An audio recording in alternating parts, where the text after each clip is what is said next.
a host of people once again outside of the courtroom. We'll start with Speaker Mike Johnson. President Trump is a friend, and I wanted to be here to support him. I'm here speaking with you outside because the court won't allow us to speak inside the building. That's just one of the many things that are wrong here.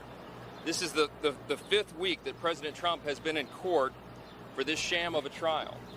They are doing this intentionally to keep him here and keep him off of the campaign trail. And I think everybody in the country can see that for what it is. I'm an attorney. I'm a former litigator myself. I am disgusted by what is happening here, what is being done here to our entire system of justice overall.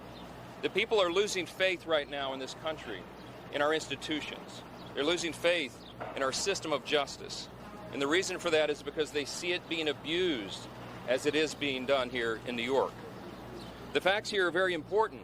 Facts are always important in a trial, or at least they're supposed to be. The president's actions in this matter were previously reviewed and no charges were filed. Why is that? Because there's no crime here. Now, 8 years later, suddenly they've resurrected this thing. They brought it back. And why is that? Well, just apply common sense. Everyone can see. It's painfully obvious that we're now 6 months out from an election day. And that's the reason.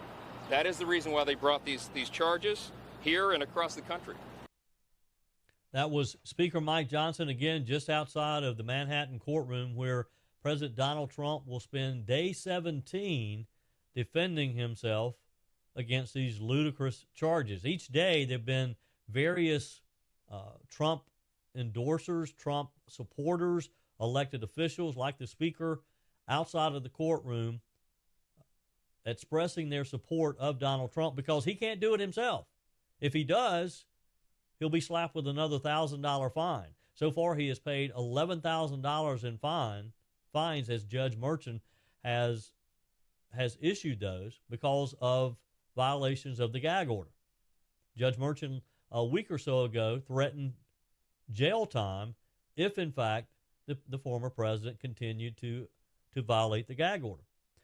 With Speaker Johnson today was Eric Trump and Laura Trump, Corey Mills, Representative Byron Donalds, Doug Burgum, Vivek Ramaswamy. Of course, a couple of those names in there could be potential vice presidential candidates.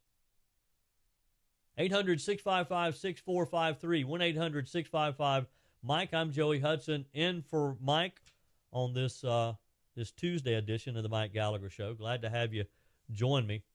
Mike feeling a little under the weather. We hope he'll be back tomorrow. Meanwhile, you and I will hold down the fort. Lots to cover this hour.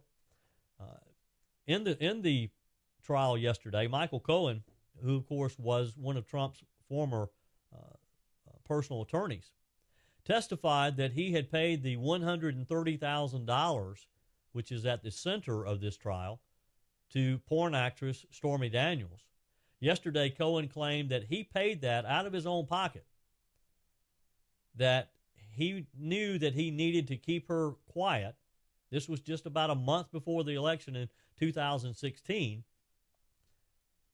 He claims that Trump was aware of the situation and that he went to some of the Trump organization officials who did not have the availability of the money to pay, so he took it upon himself to take out a home equity line of credit on his home because he did not want his wife to know that he was paying this. He said, his quote was something to the effect, "My wife is CEO of our home. She would certainly have noticed $130,000 missing from our checking account."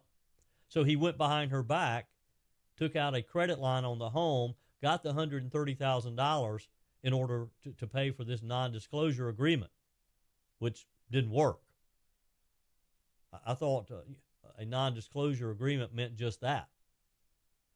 Jonathan Turley on Fox News made a good point last night, saying there's nothing illegal about a non-disclosure agreement. Non-disclosure agreements are made every day. Of course, they're vilifying this because it was Donald Trump. Cohen also admitted that he secretly recorded the president ahead of the 2016 election